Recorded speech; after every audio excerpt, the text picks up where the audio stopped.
নিজের শাড়ি পরে নিজে সাজতে ভালোবাসি, ভিডিও বানাই আর তোমাদেরকে দেখাতেও ভালোবাসি। তো দেখো আজকে আমি একটু নতুন লুক ক্রিয়েট করেছিলাম, আমি নিজেই সাজুগুজু করেছি। দেখো আমাকে কেমন লাগছে, তুমি সবাই কমেন্টে বলো, তোমরা কমেন্টে বলো কিন্তু যে আমার কেমন লাগছে আজকে।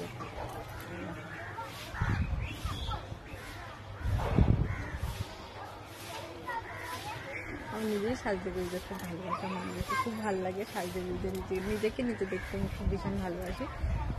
তো আজকে ব্লগটা বেশি বড় করবো না, ছোট্টই ব্লগ করবো। তোমরা শুধু বলো যে আমাকে কেমন লাগছে। আমি নিজে অনেকদিন থেকে ভাবছিলাম যে আমি একটু সাজুগুজু করবো, তো আজকে আমি নিজেই সাজুগুজু করেছি। আর এটা হচ্ছে টগর ফুলের মালা, দেখেছো ভালো লাগছে। আজকে ব্লগটা এখানে শেষ করছি।